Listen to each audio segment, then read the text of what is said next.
You know what keeps me up at night? It's moments like these when reality becomes more surreal than anything we could write for television. 2 days ago, I was preparing my usual Trump jokes when my producer burst into my office with news that made my blood run cold. 2 young National Guard members were shot in our nation's capital, not overseas, right here in Washington, D.C., while doing their sworn duty to protect us. Let me paint you the picture, because what happened next reveals everything about where we are as a country right now. These 2 guards, barely out of their 20s, were on routine patrol when a man stepped from around a corner and opened fire. Just like that. No warning, no confrontation, no chance to defend themselves. But here's where this story takes a turn that even I couldn't have predicted. Within hours, investigators confirmed something that sent shockwaves through every newsroom in America. The shooter wasn't just another disturbed individual. He was an Afghan national who entered the United States during that chaotic 2021 evacuation, and his asylum was approved earlier this year. Now, I've been covering politics long enough to know when a story has legs, and this one didn't just have legs, it had rocket boosters.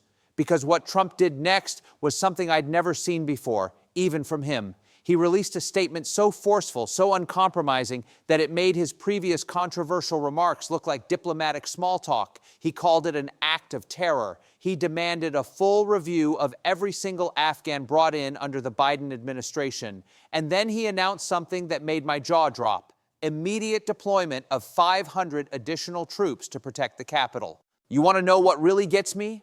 I've spent years making jokes about Trump's exaggerations, his hyperbole, his tendency to turn everything into the biggest crisis ever. But this time, even his harshest critics were struggling to argue with the basic premise. Here's what nobody wants to talk about, but everyone's thinking. During that Afghanistan withdrawal, we evacuated somewhere between 70 and 100,000 people in a matter of weeks. It was one of the largest humanitarian airlifts in modern history. And it was absolute chaos. I remember watching those scenes from Kabul airport, people rushing planes, desperate families trying to escape, the sheer panic and urgency of it all. I sat in my office that day watching the coverage, thinking this was America at its most compassionate. We were saving lives, rescuing our allies, doing the right thing under impossible circumstances. But you know what haunts me now? That feeling of moral certainty I had. Because sitting here today, looking at 2 wounded National Guard members, I'm wondering if compassion without caution isn't compassion at all. It's just dangerous naivety. The numbers are staggering when you really dig into them. We brought in tens of thousands of people in just weeks. Compare that to the normal process, where a single special immigrant visa could take 3 to 5 years to approve. 3 years versus 3 weeks. You don't need to be a security expert to see the problem there. And here's what really gets me. I defended that speed at the time. On this very show, I made jokes about bureaucratic red tape slowing down refugee processing. I thought faster was better, more humane. Now I'm wondering if some red tape exists for a reason. The message was clear: get people out first, worry about the details later. But later just arrived, and the details are devastating.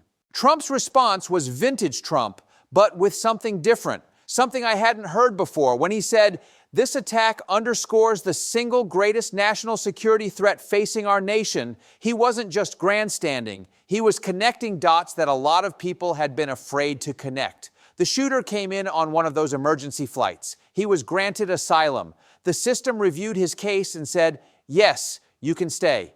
And then he allegedly ambushed 2 American service members in broad daylight.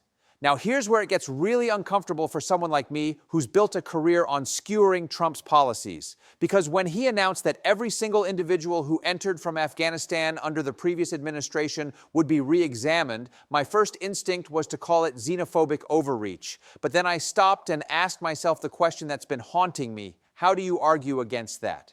The media response was predictable and, frankly, disappointing. MSNBC questioned whether the National Guard should have been there at all. They suggested Trump's deployment created the conditions for this attack. One commentator even mentioned Trump posting about Honduras elections while Americans were bleeding in the streets. But here's what that narrative completely ignores, and this is important. The shooter didn't attack those guardsmen because they were standing on a corner. He attacked them because he allegedly wanted to commit violence against representatives of the United States government. I've been thinking about this differently lately. You know, we make fun of Trump's America First rhetoric, but what if just this once he's asking the right question? What if the real issue isn't where we deploy troops, but whether we know who we're letting into the country in the first place? During the withdrawal, commanders testified there wasn't enough time for thorough individual interviews. The priority was speed, get people out before everything collapsed. But that meant bypassing the normal vetting process that typically takes years. Trump's first administration had something called the special immigrant visa process. Slow, bureaucratic, but thorough. Multiple background checks, biometric data, interviews with American personnel. When the evacuation happened, that was all thrown out the window for humanitarian parole, temporary status that allows entry without the same scrutiny. Here's what's keeping me up at night. What if this isn't an isolated incident? What if there are others who slipped through the cracks? According to data that's now coming out, attacks on law enforcement have skyrocketed. Nearly 300 officers shot in recent months, close to 60 ambush-style attacks. And here's the part that really troubles me as someone who's spent years criticizing military deployment. After this attack, I watched a video of a woman saying she wasn't surprised 2 National Guard members were shot. She said, "When you declare war on people based on racism and hate, what do you expect?" She was suggesting that enforcing immigration law equals declaring war and that attacking American service members is an understandable reaction. That's not political disagreement anymore. That's radicalization. Meanwhile, a group of Democratic Congress members, including military veterans, released a video telling service members they have a duty to refuse illegal orders from Trump. The Justice Department is now investigating whether that constitutes sedition. And you know what's really eating at me? One of these Congress members, a former Navy officer, went on CNN and said he'd refuse voluntary interviews with the Justice Department, called it political persecution. But then, and this is where it gets really cynical, he started fundraising off the controversy. Mass texts asking supporters to chip in so he can fight back. Think about that for a second. 2 service members are fighting for their lives in a hospital, and this guy is turning his investigation into a fundraising opportunity. That's not principled resistance. That's political opportunism at its most disgusting. And here's what really keeps me up at night. I've been doing comedy about politics for over 2 decades. I've seen scandals come and go, made jokes about every president since Bush, but this feels different. Something fundamental has broken. I used to think the biggest threat to our democracy was partisan gridlock. Maybe some foreign interference in elections. I never imagined we'd reach a point where members of Congress are encouraging troops to disobey orders while other Americans are literally shooting at those same troops. The data tells a story that should terrify everyone.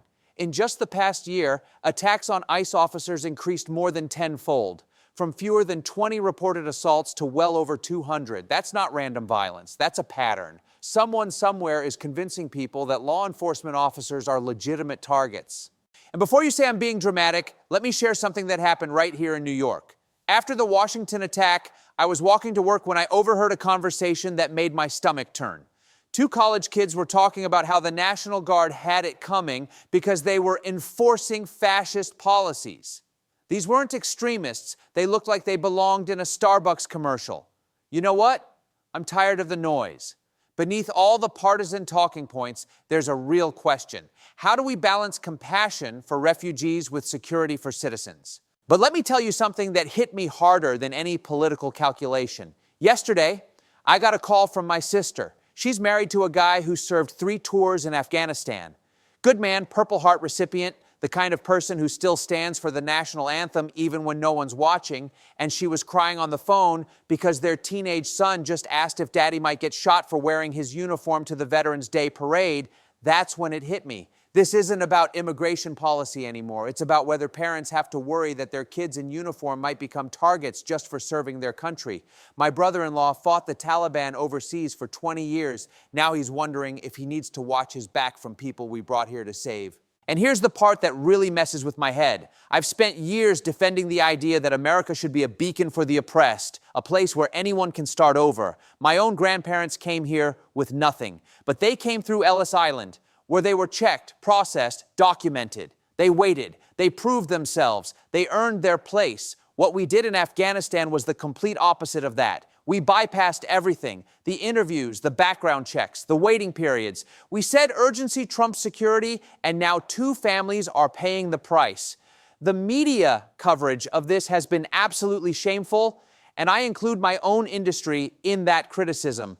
Instead of asking hard questions about vetting procedures, we're debating whether Trump used the right tone. Instead of investigating how many others might have slipped through, we're fact-checking his grammar. I watched one network spend 20 minutes analyzing Trump's use of the word animal to describe the shooter, debating whether it was dehumanizing language. You know what's dehumanizing? Shooting two kids who volunteered to protect their country. But apparently, we're more concerned with linguistic sensitivity than actual violence. Here's what nobody wants to admit. Trump's response, however forceful, is forcing conversations this country has been avoiding for years. How many people did we bring in without proper vetting? Where are they now? What systems exist to monitor them? These aren't xenophobic questions. They're basic governance questions. The uncomfortable truth is that speed and security don't mix. You can evacuate people quickly or you can vet them thoroughly, but you can't do both simultaneously. And when you choose speed, you better have a plan for what comes next.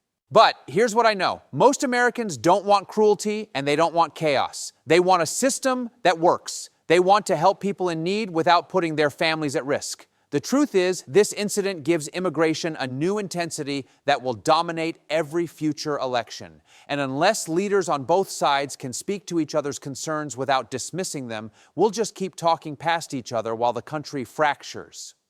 What happened in Washington wasn't just an attack on two service members. It was an attack on the assumption that our vetting system works. And Trump's response, however forceful, is forcing a conversation this country needs to have. Two families are shattered tonight. Two uniforms hit the pavement. And we're all asking the same question. How did this happen here? The answer might be more complicated and uncomfortable than any of us want to admit. That's tonight's show, folks. Sleep tight, America, if you can.